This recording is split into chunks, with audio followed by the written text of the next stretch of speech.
a nadie en particular, ¿no? Pero sí llama la atención tanto juicio en contra suyo. Algo tiene que haber, es que no puede ser posible que usted sea acusado de 15 delitos y que no tenga ni uno solo que realmente se pueda demostrar. ¿Por qué está pasando esto entonces? Sí, definitivamente el sistema es el que tenemos que preocuparnos, porque es, como le decía, yo recuerdo perfectamente, y si me permite ilustrarlo de esta manera, recuerdo el caso cuando usted, en el legítimo ejercicio de su profesión, fue a hacer lo que en otros países es tan común, natural, que un periodista se arriesga, se mete en la selva, llega a buscar la fuente de información, saca el reportaje informativo, ¿verdad? Investigativo. Y aquí recuerdo yo que la Santa Inquisición con el señor Castresana ya estaba metiendo los dedos en un acto de conspiración por usted hacer uso de su libre ejercicio de su profesión, de la libertad de expresión, de poder también conocer la otra versión de las partes que están involucradas en ese conflicto. Entonces ahí es donde uno debe preocuparse, porque uno dice, un momento, quiere decir de que o nos quedamos callados, o si empezamos a hablar, ya estamos entonces nosotros transgrediendo normas, y si no, pues nos las inventan. Y eso es lo que ha sucedido conmigo. Como yo tal vez, y tengo que aquí delante del pueblo de Guatemala, pedir mis disculpas y solicitar el perdón, si así fuera, por haber cometido algunos pecados cardinales que le llaman, tal vez el haberse interpretado como una soberbia, el no haber presentado yo mi renuncia voluntariamente cuando el presidente de la República me la solicitó. Pero yo en realidad lo que hice fue interpretar el mandato que tenía, que es velar por el estricto cumplimiento de las leyes. Y ahí dice la Constitución, el fiscal será electo por 4 años. Y por otro lado decía claramente que tenía la dignidad de un magistrado de la Corte Suprema de Justicia. O sea que el Ejecutivo no podía intervenir en materia de un magistrado. Pero se dio, pero eso no importa, eso ya quedó atrás. Yo simplemente lo anoto como una de esos casos insólitos que se han dado en Guatemala, porque yo he sido el único fiscal que le ha sucedido eso. No ha existido un caso igual, ¿verdad? Entonces, a raíz de eso, viene, y yo me atrevería a señalar incluso que no debe haber sido una voluntad del presidente en ese entonces, porque yo lo conocí anteriormente y no creo que él tenga ese tipo de espíritu. Pero sí, a veces las personas que lo rodean, ¿verdad?, aprovechan del árbol caído a hacer leña. Y entonces empezaron a inventar un montón de cosas. Aquí tengo, por ejemplo, el primero de los casos que es, llamémosle, un poco paradigmático. Yo tengo así los 15 casos, todos ordenados con sus pruebas y todo y cómo fue.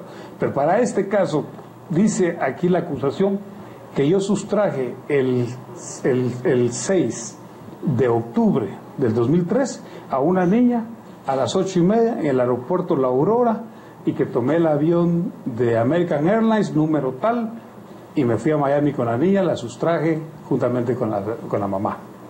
Y todo hubiera podido prosperar porque con las mentiras y toda la información que se va produciendo cuando hay elementos interesados, pero resulta que yo 3 días antes había salido de Guatemala. Y aquí entre estas pruebas aparece precisamente mi pasaporte con el sello en el cual yo ingreso a Miami, y el sello que el día siguiente, porque al trasladarse uno a Europa, llego a Francia y ahí está el 4, estoy en Francia. El mismo 4 en la noche tengo el sello recibido del Cairo, porque el 5 empezaba una plenarias de fiscales y ministros de justicia en el Cairo, y entonces yo prácticamente estuve en ese momento allá. Incluso el mismo 6 que se me indica de que yo hice eso, sale un matutino, una caricatura donde yo se montaba un caballo, un camello y las pirámides, y dicen, mire qué buena vida, en fin. Entonces, pues no tengo el don de la ubicuidad, ¿verdad? Solo Dios, estar en 2 lugares o más al mismo tiempo. Entonces era fácil demostrarlo con el récord migratorio.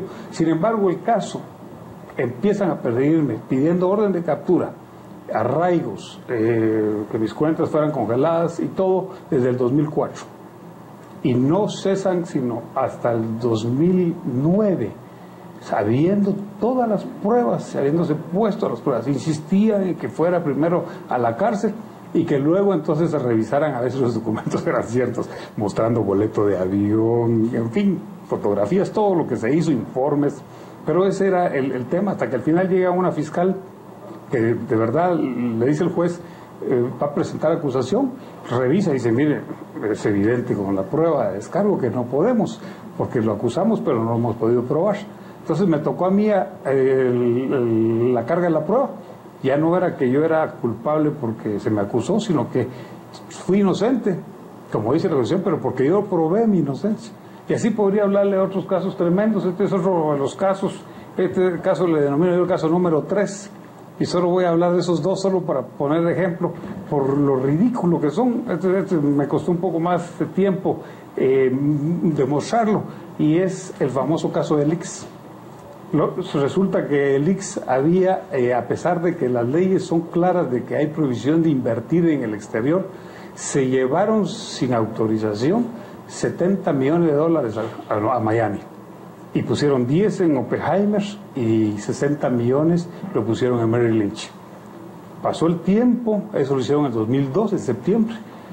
Yo empiezo a hacer las gestiones a petición de las autoridades de que si yo podía ayudarlos a intervenir, hasta el año siguiente, en julio, y logré recuperar el dinero, pero aquí hay un informe de los mandatarios del IX que se les negó, porque el dinero estaba a plazo fijo y no podían sacarlo durante no sé qué, 25, 30 años.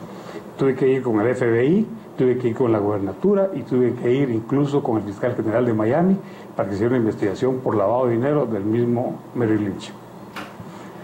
Bueno, ya me hacen señas que hay que ir al último enlace con los patrocinadores. Estamos con el exfiscal del Ministerio Público, Carlos de León, y regresamos entonces en un momento.